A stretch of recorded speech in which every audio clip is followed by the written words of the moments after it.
Oke, di pembahasan kali ini kita bakal bongkar 4 cara utama untuk membaca pasar. Gak peduli Anda investor jangka panjang atau trader harian, ngerti pendekatan yang beda-beda ini penting banget buat ambil keputusan yang lebih cerdas. Yuk, kita mulai. Nah, ini dia nih pertanyaan keramatnya kan. Kapan sih waktu yang pas buat beli? Dan yang mungkin lebih susah lagi, kapan harus jual? Jawaban dari pertanyaan ini ternyata sangat bergantung pada kacamata apa yang Anda pakai untuk melihat pasar. Semuanya itu berawal dari satu pilihan yang fundamental banget. Anda ini seorang investor atau seorang trader. Ini bukan sekedar soal label loh. Pilihan ini bakal nentuin filosofi Anda, horizon waktu Anda, dan tentunya senjata analisis apa yang bakal Anda gunakan.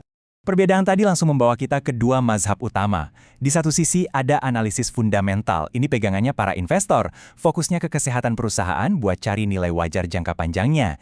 Di sisi lain ada analisis teknikal, senjatanya para trader. Ini semua soal baca grafik dan pola harga buat ngidentifikasi tren jangka pendek. Yuk kita dalami dulu analisis fundamental. Gini deh, bayangin Anda ini kayak inspektur rumah yang super teliti. Sebelum investasi jangka panjang di sebuah properti, pasti Anda cek dulu kan, pondasinya, kondisinya, semuanya. Nah, persis kayak gitu cara kerja analis fundamental. Mereka bedah laporan keuangan, kondisi industrinya, buat mastiin perusahaannya sehat buat dimiliki. Sekarang kita pindah ke analisis teknikal, yang cara kerjanya beda banget. Kalau tadi analis fundamental itu inspektur rumah, analis teknikal ini lebih mirip peramal cuaca. Mereka nggak terlalu pusing sama pondasi perusahaannya, tapi lebih fokus ke cuaca pasar. Dengan ngeliatin pola grafik dan data masa lalu, mereka coba prediksi kira-kira ke depan bakal cerah atau badai nih. Oke, kita udah bahas gambaran besarnya. Tapi, gimana kalau kita lihat lebih dari sekedar tren dan fokus ke siapa sih yang sebenarnya bikin ombak di pasar? Siapa yang sebetulnya menggerakkan harga? Disinilah kita masuk ke dunia bandarmologi. Ini adalah analisa yang mempelajari jejak transaksi dan niat para bandar, alias pemain besar. Bayangin, Anda ini seorang pelacak di alam liar. Anda nggak lagi mencoba meramal cuaca. Anda ngikutin jejak kaki raksasa dari para ikan paus pasar untuk memprediksi kemana mereka akan bergerak selanjutnya. Jadi, siapa sih para bandar ini? Mereka bukan figur misterius kok. Mereka ini ya para penjamin emisi pas ada IPO, institusi-institusi raksasa kayak reksadana atau dana pensiun, dan para pemain besar atau market maker yang modalnya emang gede banget buat gerakin harga.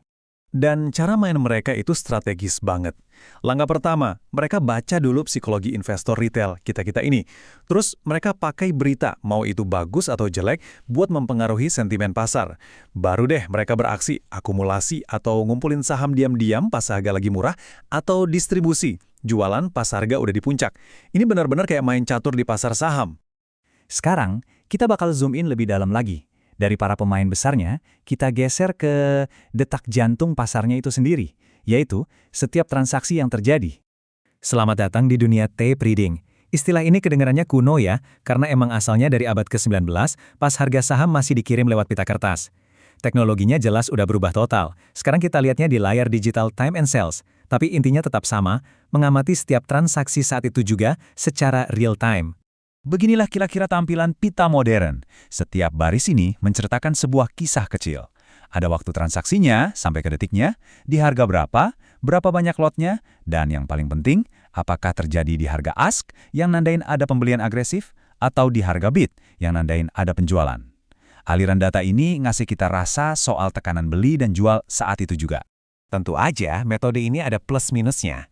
Plusnya, Anda bisa dapat insight real time yang lebih cepat dari grafik manapun, jadi cocok banget buat scalping. Minusnya, ini butuh fokus tingkat dewa dan kecepatan tinggi. Buat pemula, bisa-bisa malah pusing lihat datanya. Anggap aja ini seperti dokter yang nempelin stetoskop langsung ke jantung pasar. Informasinya kuat banget, tapi butuh keahlian buat menerjemahkannya. Jadi, setelah kita jalan-jalan ke 4 metode ini, gimana nih kita merangkum semuanya? Gimana mereka semua saling bersanding satu sama lain? Sip! Ini dia rangkumannya, analisis fundamental. Itu ibarat sang akuntan, fokusnya ke kesehatan perusahaan buat investasi jangka panjang. Analisis teknikal itu sang peramal cuaca, baca grafik buat trading jangka menengah. Bandarmologi itu sang detektif yang ngelacak jejak uang besar. Dan terakhir, tape reading, sang pembaca detak jantung yang mantau tiap transaksi buat trading kilat. Jadi ini membawa kita kembali ke pertanyaan awal, tapi dengan perspektif yang baru. Setelah kenal sama 4 kacamata ini, yang mana yang paling Anda banget? Apakah Anda seorang akuntan, seorang peramal cuaca, seorang detektif, atau seorang pembaca detak jantung? Pilihan ada di tangan Anda.